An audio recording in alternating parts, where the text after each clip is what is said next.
After 2008, large Wall Street funds and institutional buyers snapped up hundreds of thousands of foreclosed single-family homes and turned them into permanent rentals. Your home didn't disappear. It just changed owners. And now you rent it back from the people who bought it during the crash. You're not renting a home, you're renting your future. And the difference between those two things is the difference between building wealth and funding someone else's. Because in modern America, the dream of owning a home isn't dead by accident. It wasn't killed by market forces or natural economic evolution. It was killed slowly, deliberately, strategically, by people who figured out that renting your life to you forever was a lot more profitable than letting you own it once. For most of the 20th century, the American dream was simple: work hard, save up, buy a house, build equity, pass something down to your kids. You didn't need to be rich. You didn't need perfect credit. You didn't need family money. You just needed time and effort and a job that paid enough to make a mortgage payment. But then, something changed. Homeownership stopped being the reward for work and became the product of a system that monetized your struggle. The rich stopped selling homes to you and started buying them from you. They stopped competing for your purchase and started competing for your monthly payment. Now, you don't own the house. The house owns you. And the people who built this system, the hedge funds, the private equity firms, the institutional investors, make money from every single month you keep paying rent on a property you'll never own. Before we go deeper, drop your state and your current rent in the comments. How much did it go up this year? How long have you been paying? Because what you'll see in this video isn't about one city or one landlord or one bad lease. It's about a structural shift in who owns America and who pays for it. This is educational content, not financial, legal, or housing advice. Tenant rights, rent control laws, and eviction protections vary significantly by state and city. Always verify your local laws before taking action. The story starts after World War II, because that's when the modern American housing system was built. And that's the baseline we need to understand before we can see how completely it's been dismantled. After 1945, the housing boom created millions of middle-class homeowners. The GI Bill made mortgages accessible to veterans. The Federal Housing Administration backed loans that required lower down payments. Wages were rising faster than housing costs. Suburbs expanded rapidly. Infrastructure investments, highways, schools, utilities, made new developments feasible. A single income, one parent working, often in manufacturing or a union job, could buy a decent house, support a family, and build equity over 20 or 30 years. The typical mortgage required 10 to 20% down and lasted 20 to 30 years at fixed rates that were affordable relative to income. Banks made money from mortgage interest, but they still needed you to eventually own the house. The loan had an end date. You paid it off, you owned it outright, and you could pass it to your kids or sell it and retire on the equity. The bank's business model was based on lending money and collecting interest, not on keeping you in debt forever. The system wasn't perfect. It was deeply, systematically racist. Redlining kept black families out of wealth-building neighborhoods for decades. The FHA and VA explicitly discriminated. Entire communities were excluded from homeownership and the generational wealth it created. It was exclusionary in profound ways that still echo today. But for the people it included, the system worked as promised. You could trade time and consistent work for ownership and stability. A mailman could own a house. A factory worker could own a house. A school teacher could own a house. Not a mansion, but a home. A place that was yours. That exclusion matters for what came later. Because the communities that were denied access to homeownership wealth in the post-war boom were the same communities hit hardest when the system collapsed in 2008. Predatory lending targeted those same neighborhoods. Subprime mortgages flooded areas that had been redlined for generations. When the crash came, the racial wealth gap, already massive, became a chasm. Then came the 1980s and 90s. Deregulation swept through the financial industry. Barriers between commercial banking and investment banking came down. Wall Street creativity was unleashed. Financial engineering became the dominant force in the economy. Homes stopped being places to live and started being financial assets, something to trade, to bundle, to securitize, to flip, to extract value from in ways that had nothing to do with the family living inside. Mortgages got packaged into mortgage-backed securities and sold to investors around the world. Housing prices started climbing faster than wages because homes weren't priced for people who needed shelter anymore. They were priced for people who needed returns on investment, for portfolios that needed to grow, for funds that needed yield. And once housing became an investment product instead of a human necessity, once it became something traded by people who would never live in the house and sold to people who would never see it, it stopped being affordable for the people who actually needed it. Because in this version of capitalism, homes don't exist to shelter families. They exist to feed portfolios, to generate yield, to appreciate in value, to perform for shareholders, to produce predictable cash flows that can be packaged and sold. Sound familiar? 2008 should have been the breaking point. The moment when everyone realized you can't treat housing like a casino and expect it to end well. When the housing market collapsed, millions of Americans lost their homes. Over 10 million foreclosures between 2007 and 2016. People who had paid their mortgages for years suddenly couldn't refinance or sell because their homes were underwater, worth less than they owed. People lost their savings, lost their security, lost the wealth they'd been building for decades. Entire neighborhoods were gutted, streets full of foreclosure signs, houses sitting empty while families lived in cars or moved in with relatives or disappeared into the rental market. Communities that had been stable for generations fell apart in months. It should have been a wake-up call. Proof that housing can't be treated like a speculative asset without destroying the lives of real people. Proof that when Wall Street gambles with homes, working people lose everything. Proof that we needed to rethink the entire system and put shelter before profit. But that's not what happened. The government bailed out the banks. The banks paid fines but admitted no wrongdoing. A few executives faced consequences, but the system stayed intact. And Wall Street looked at the wreckage and saw opportunity. After 2008, large Wall Street funds and institutional buyers, including firms like Invitation Homes, American Homes, For Rent, Progress Residential, and others backed by major investment capital, started buying entire neighborhoods of foreclosed homes at deeply discounted prices. Not one house here and there. Not a few investment properties. Entire subdivisions. Thousands of properties in bulk purchases. They had cash when no one else did. They had access to cheap credit from the Federal Reserve. They had algorithms to identify undervalued markets. They moved fast and bought aggressively while families were still reeling from the crash. They didn't fix the system. They didn't restore homeownership to the people who lost it. They privatized the crash. They turned the wreckage into a business model. Tens of thousands of foreclosed homes, the ones families used to own, the ones that were supposed to be the foundation of middle-class wealth, were scooped up by investors, renovated cheaply, turned into rental properties, and bundled again into new financial instruments. Single-family rental bonds, real estate investment trusts, securitized rental income streams. Your neighborhood didn't vanish. It changed owners. And today, many families rent back the very asset class that once built middle-class wealth. Because now, you're not buying a home to build wealth. You're renting the same home from institutional investors who bought your neighborhood at a foreclosure auction.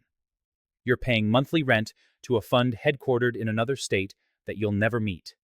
That's not an accident. That's not market forces. That's the plan. That's the business model. And it's working exactly as designed.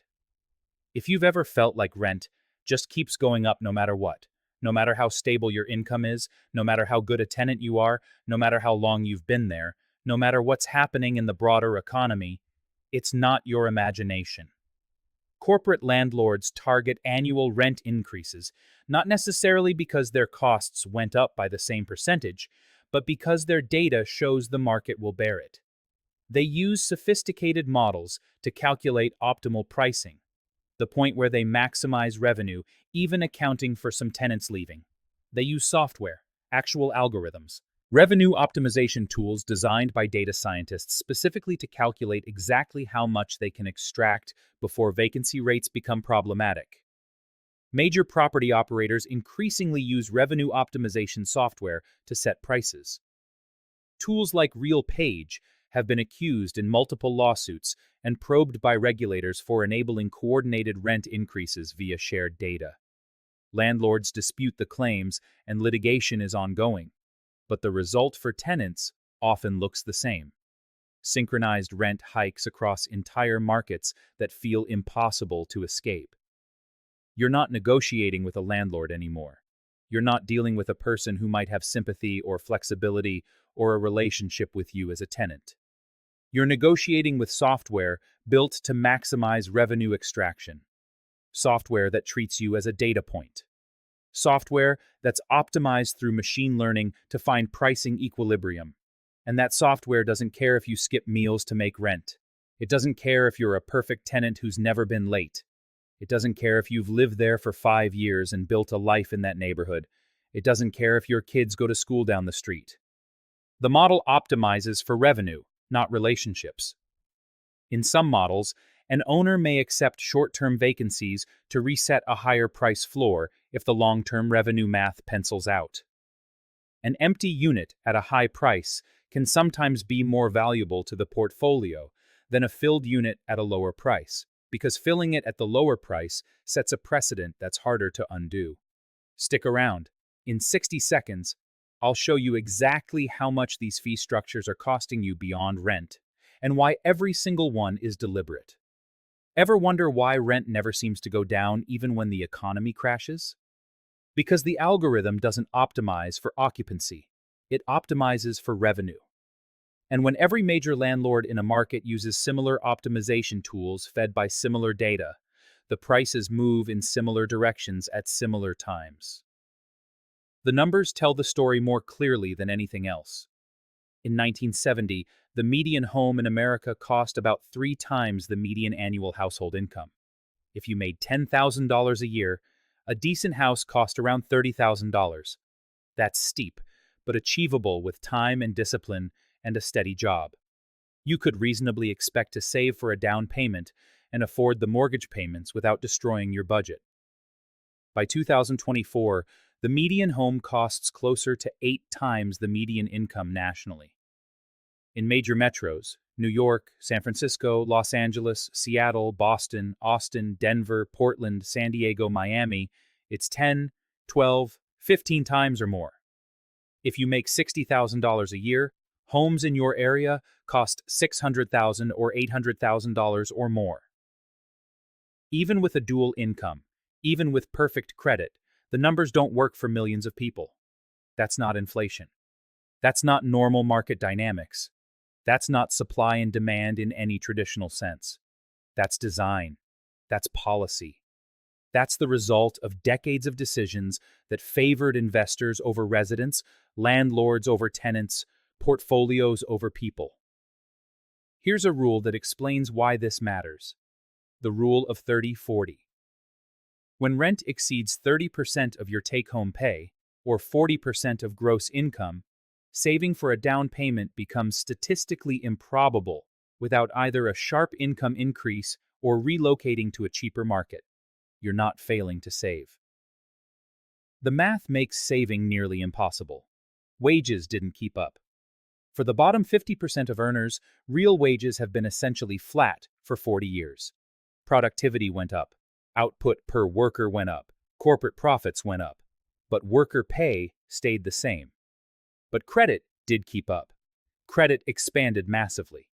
So instead of raising your pay to match the cost of housing, instead of building enough housing to meet demand, instead of regulating investor purchases, they gave you access to bigger loans, longer terms, adjustable rates, interest-only payments for the first few years, Subprime lending, creative financing, anything to keep you borrowing and paying without actually making ownership more accessible or affordable. They told you, just rent until you can afford to buy, save up for a down payment, build your credit, work on your finances, it'll happen eventually. But they made sure it wouldn't, because the more you pay in rent, the less you can save. The less you save, the longer you rent. The longer you rent, the richer your landlord gets, and the further away homeownership becomes. It's a feedback loop that feeds itself by design. Meanwhile, investors with cash and access to cheap institutional credit bought properties faster than regular buyers ever could. They made all-cash offers that beat out families trying to use conventional mortgages. They waived inspections. They closed in days instead of weeks. They bought entire portfolios sight unseen. Regular people can't compete with that. You can't compete with an institutional fund that has billions in capital and algorithmic models telling them which houses to buy. You can't compete with an investor who doesn't need the property to be a home, just an asset that appreciates and generates rental income. Comment if you've been told, just save for a down payment, while your rent takes 40 or 50% of your income and the homes in your area cost 10 times what you make in a year.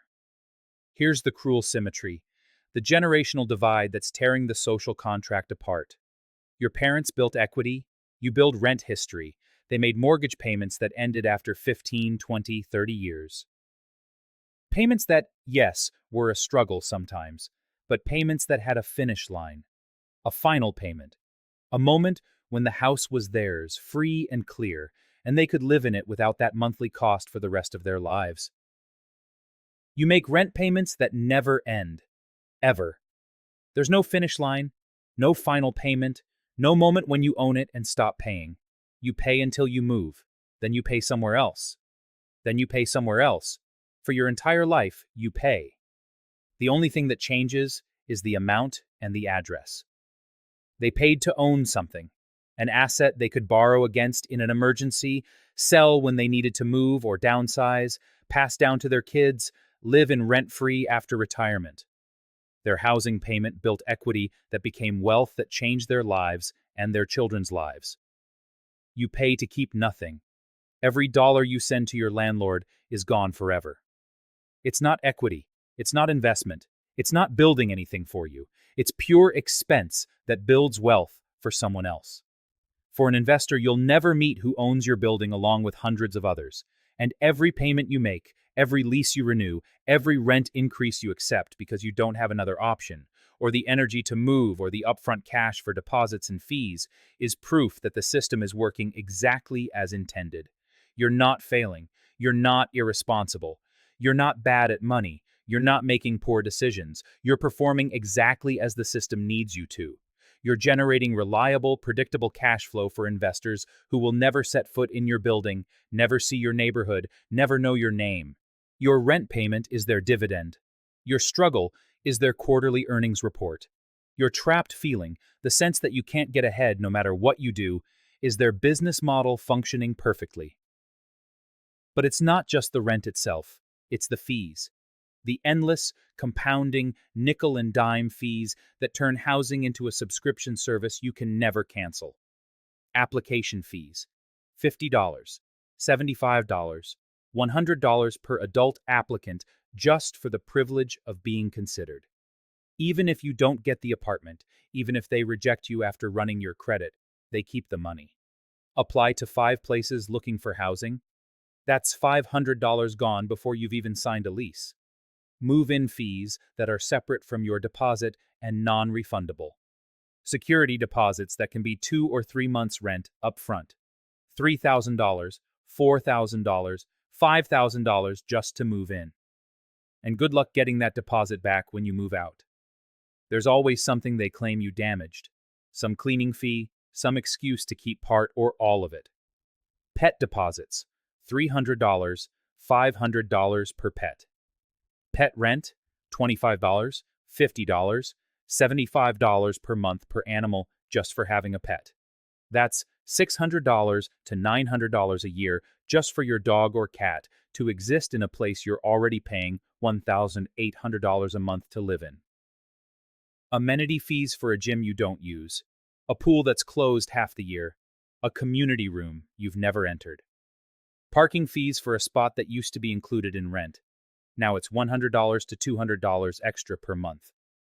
Trash fees, pest control fees, portal fees, $3, $5, $10 per transaction just to pay rent online through their mandatory system. The convenience of paying electronically costs you extra every single month.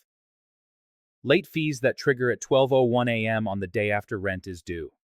Not at the end of the day, not after a grace period. The instant the calendar flips, $50, $75, $100 added to your balance immediately.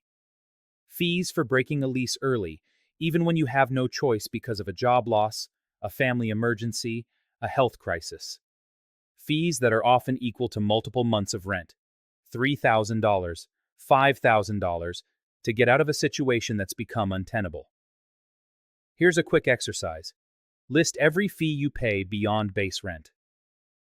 Application: pet, parking, portal, amenity, trash, late fees you've paid. Add them up for the year. That's your real housing cost, and it's a number you can use to negotiate when your lease renews. Every single one of these is a micro tax on modern life, a way to extract more money from you beyond the rent that's already too high. When landlords become corporations, when housing becomes a profit-maximizing industry, rent becomes a subscription service. And just like any subscription, they'll charge you for every extra feature, every add-on, every convenience that used to be included. Except this subscription, you can't cancel, because you need a place to live. And here's the part they never say out loud. The dark spiral that makes poverty so expensive and so hard to escape. The poorer you are, the more expensive it is to be alive. And nowhere is that more brutally true than in housing. Low credit score because you had a medical emergency that led to medical debt? Because you lost a job through no fault of your own and missed some payments during unemployment? Because you're young and haven't had time to build credit history? Higher security deposit. Sometimes double or triple the standard. First month, last month, security deposit, pet deposit, move-in fees, application fees. You need $5,000 or $6,000 or more in cash just to move into a place that costs $500 a month. Where are you supposed to get that if you're living paycheck to paycheck? Short job history because you're young, or you got laid off, or you're in the gig economy? Some landlords won't rent to you at all. The ones who will charge more because they see you as higher risk. Behind on a utility bill because you had to choose between electricity and groceries that month? Late fee. Can't pay the late fee immediately? Another late fee on top of the first. Fall far enough behind and your utilities get shut off. Then there's a reconnection fee. Then the landlord can claim you violated the lease. Then you're facing eviction. And when the eviction comes, when you lose your housing through a legal process that's often faster and less fair than almost any other proceeding in the American legal system, that eviction record follows you for years. 7 years in most states. It shows up on every background check. It makes it nearly impossible to rent from any corporate landlord. So you end up in worse housing. Landlords who specifically rent to people with evictions because they know you have no other options. And you pay more. Higher deposits, higher rent relative to quality, worse terms. Your instability becomes their revenue stream. Your lack of choices becomes their leverage. Your desperation becomes their profit margin. Every financial stress creates more financial stress. Every setback makes the next setback more likely and more expensive. That's the poverty trap, and housing is the teeth of that trap. But the rent trap isn't just economic, it's psychological. And that might be the most insidious part of all. Renting feels temporary even when it's permanent. It keeps you from feeling rooted, from investing emotionally in a place, from building the kind of stability that lets you think long-term. You hesitate to paint the walls because it's not really yours and you'll probably move in a year or two anyway. You hesitate to plant a garden. You hesitate to really make it home. You hesitate to build deep relationships with neighbors because they might move or you might move. You hesitate to get involved in local issues because you're not sure you'll still be here next year. You live in someone else's asset, someone else's portfolio. And the psychological weight of that, the constant low-level stress of impermanence, of knowing your housing is contingent and temporary, is exhausting. And here's the political dimension. The more transient people become, the less political power they have. It's hard to organize when your neighbors change every year. It's hard to build tenant associations when half the building turns over annually. It's hard to fight a rent increase when you're the only one willing to risk retaliation. Homeowners are more likely to vote in local elections, more likely to show up at city council meetings, more likely to fight for policies they want. Renters who move frequently are harder to organize, less politically powerful, less able to resist policies that harm them. That's not an accident. Homeownership creates stability. Stability creates confidence. Confidence creates resistance. People who feel secure are more willing to speak up, to fight back, to demand better. Renters who are precarious, who could be priced out next year, they're less likely to rock the boat. More compliant. That's why the system wants you renting, moving, paying, subscribing. Staying just uncertain enough that you never organize, never protest, never stop paying. Has your rent gone up every single year since 2020? Yes or no, comment below. Comment your city and how many times you've moved in the last 5 years. Let's see the pattern. Look around your city. Look at the new apartment towers going up. The luxury developments where rent for a one-bedroom is $2,000, $1,500, $3,000 a month. Who owns those buildings? Have you ever looked? It's not your neighbor. It's not a local family. It's not mom and pop landlords. It's LLCs with generic names like Mountain Vista Holdings or Riverside Asset Management. Investment trusts. REITs that trade on stock exchanges. Private equity funds. Sometimes pension funds. Sometimes sovereign wealth funds from other countries. Sometimes the ownership is so layered, so hidden behind subsidiaries and holding companies, that even city officials trying to hold landlords accountable can't figure out who actually owns the building. Sometimes the real owner is headquartered in another state. Sometimes another country. Sometimes it's a subsidiary of a fund that manages money for investors who will never see your apartment or your neighborhood. To them, your home isn't shelter. It's a yield, a return on investment, a line item in a quarterly report. Single-family rental portfolio performing above projections. Rent growth exceeding targets. They'll never walk your street. They'll never see your neighbors. They'll never notice the broken streetlight or the leaking roof. But every month you pay, a fraction flows to a shareholder who doesn't know your name, who couldn't find your building on a map. That's not housing. That's extraction. That's wealth transfer disguised as a rental market. And here's the most brutal irony. Even if you somehow save enough and buy a home, you still don't fully own it. Not in the complete sense. Ownership still matters. Equity, control, stability. But it isn't a bill-free fantasy. You own, but obligations never fully disappear. Stop paying property taxes, and the county can put a lien on your house and eventually foreclose. You can own the house free and clear, no mortgage, and still lose it if you don't pay taxes every year. Stop paying your mortgage, the bank forecloses. Fall behind on homeowners insurance, you risk catastrophic liability. The mortgage company can force place insurance at rates much higher than you'd pay on your own. HOA fees in many neighborhoods are mandatory. Miss those payments, and the HOA can put a lien on your property. It's not rent.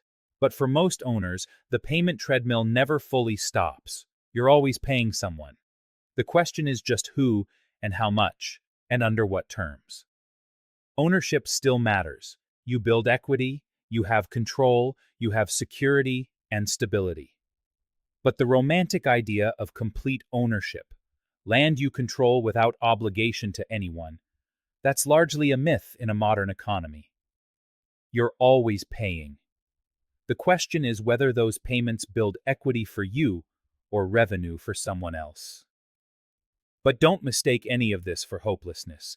Don't hear this and think there's nothing you can do, no way to fight back. Because hopelessness is exactly what they need you to feel. If you think the game can't be won, you stop playing. And when you stop playing, they win by default.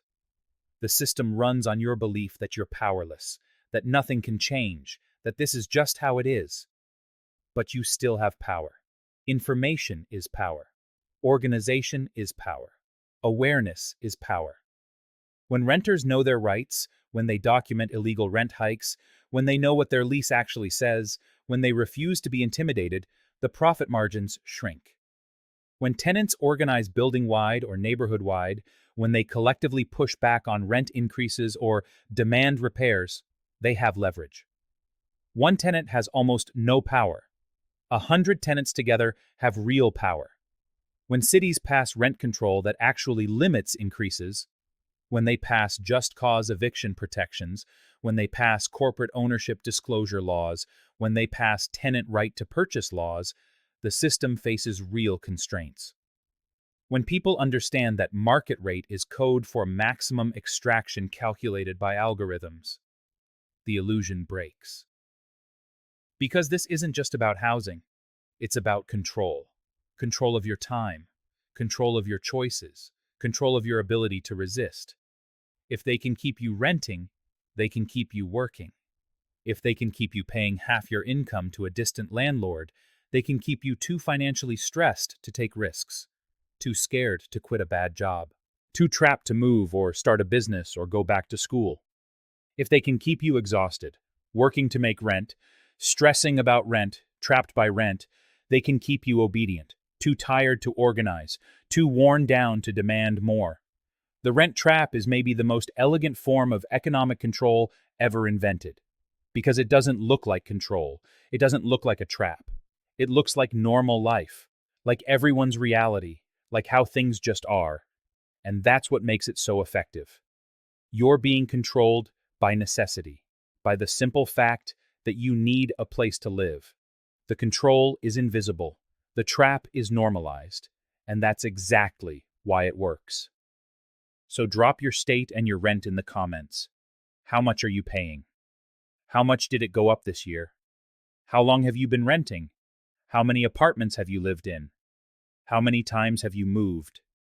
How many times have you thought, maybe next year I'll buy? How many times have you calculated down payments and realized you'd need to save for a decade if rent never went up again, which it will? Because someone watching this needs to see that it's not just them. It's not bad luck. It's not personal failure. It's the system. Working. Exactly as designed. You're not renting because you failed. You're renting because they succeeded. They built a system where home ownership is out of reach for millions who do everything right. They bought the houses you would have owned and turned them into permanent rentals.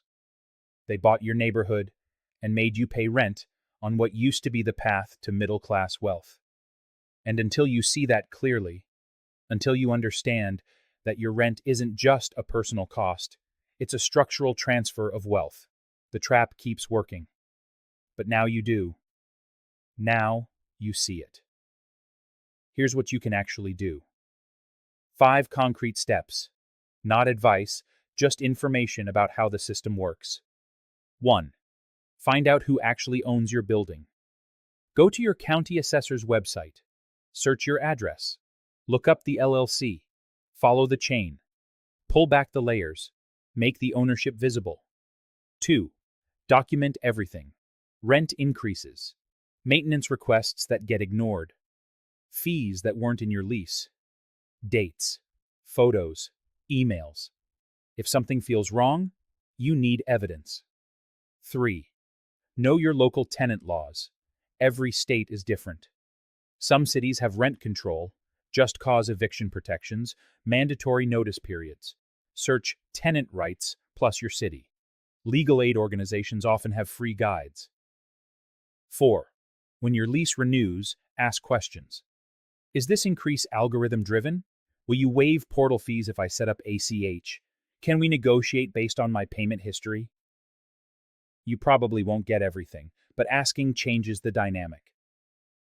5. Find your local tenant union. Search tenant union plus your city. Even if you don't join, knowing they exist and what they've accomplished shows you what's possible when renters organize. That's how people actually push back. Not through individual negotiations alone, but through collective understanding and collective action. Change is possible. Cities have passed rent control, strong protections that actually limit increases. Cities have passed just cause eviction laws that prevent landlords from evicting without legal reason. Cities have passed corporate ownership disclosure laws that make the real owners visible and accountable. Cities have passed tenant right to purchase laws that give renters first option to buy if the building is sold. Cities have passed vacancy taxes that make it expensive to keep properties empty for speculation. States have passed stronger tenant protection laws, better notice periods, fee limits, fairer eviction processes. The federal government could restrict institutional investor purchases of single-family homes, could change tax policy to stop incentivizing housing speculation, could fund social housing. None of this is inevitable. All of it is policy. And policy can change when enough people understand what's happening and demand different. But that only happens when people stop blaming themselves, when they stop accepting the situation as normal, when they stop being isolated and start seeing the collective pattern. Share this with someone who's been renting for years and wondering why they can't get ahead. Someone who's tired of rent going up while their paycheck stays flat. Someone who thinks they're failing when they're actually fighting a system designed to keep them renting forever. You're not failing. The system is working exactly as designed, and understanding that is the first step to changing it. When you know your lease, when you document everything, when you know your local laws, when you refuse to be intimidated, you're harder to exploit. When you connect with neighbors, when you share information, when you organize, you build power. When you show up at city council meetings, when you vote in local elections, when you support tenant unions, you push for systemic change. When you talk openly about rent, about increases, about fees, about struggles, you break the silence that keeps everyone isolated. That's how things change, through collective understanding, collective organization, collective demand for a system that treats housing as a right instead of a profit center. The rent trap is real. It's powerful. It's designed to be inescapable. But the trap only works as long as you believe it's natural, as long as you think it's your fault, as long as you accept rising rent as inevitable, investor ownership as normal, permanent renting as just how life is. The moment you see it clearly, see who benefits, how it was built, why it's structured this way, the illusion cracks. You stop accepting it. You stop blaming yourself. You start asking questions. You start organizing. You start demanding more. You don't owe them your compliance. You don't owe them your belief that this is just how things are. They built the rent trap to keep you paying forever. They bought your home and made you pay rent on it for the rest of your life. But you don't have to accept it as permanent. You don't have to stay silent about how the system works. Because now you know. Now you see it. Now you understand the pattern. And once you see the trap clearly, you can start dismantling it. One conversation, one organized building, one city council meeting, one policy change at a time. The cycle breaks when enough people see it clearly. Now you do.